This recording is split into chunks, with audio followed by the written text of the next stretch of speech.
ইরানের বিরুদ্ধে মার্কিন প্রেসিডেন্ট ডোনাল্ড ট্রাম্প তার হুমকি বোমা অব্যাহত রেখেছেন। সিবিএস নিউজকে তিনি জানিয়েছেন, দেশটি যদি বিক্ষোভকারীদের প্রাণদণ্ড কার্যকর করে তাহলে যুক্তরাষ্ট্র দেশটির বিরুদ্ধে খুব কঠোর ব্যবস্থা নেবে।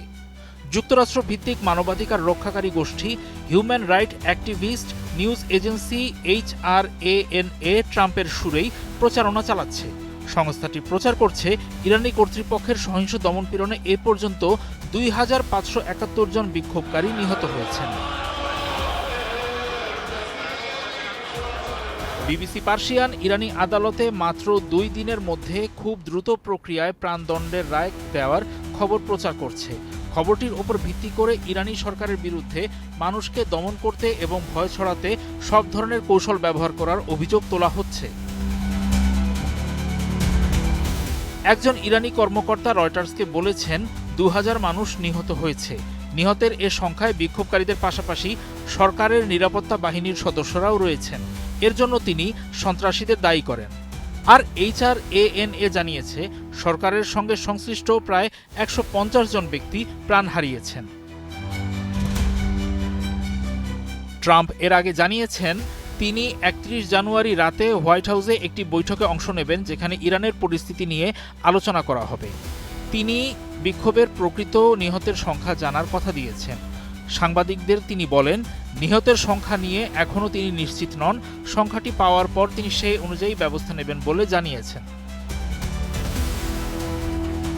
এর আগে ট্রাম্প তার সোশ্যাল মিডিয়া প্ল্যাটফর্ম ট্রুথ সোশ্যালে লিখেছিলেন, এই হত্যাকাণ্ডের জন্য ইরানি কর্তৃপক্ষকে বড় মূল্য দিতে হবে।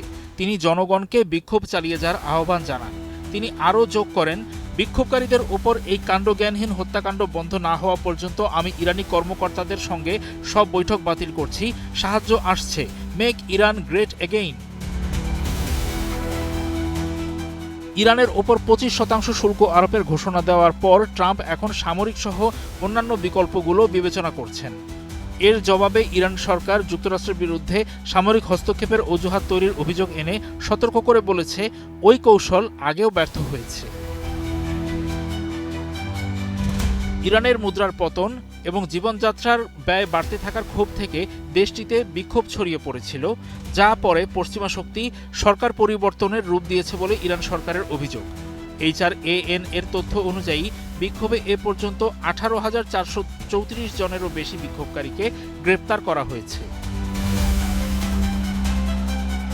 সরব হয়েছেন জাতিসংঘের মানবাধিকার প্রধান ভলকার তুর্ক। তিনি ইরানি কর্তৃপক্ষকে অবিলম্বে সব ধরনের সহিংসতা ও দমনপীড়ন বন্ধের আহ্বান জানিয়েছেন। তিনি বিক্ষোভকারীদের সন্ত্রাসী হিসেবে চিহ্নিত করাকে অগ্রহণযোগ্য এবং দ্রুত বিচারিক প্রক্রিয়ায় মৃত্যুদণ্ড দেওয়ার বিষয়টিকে অত্যন্ত উদ্বেগজনক বলে অভিহিত করেছেন।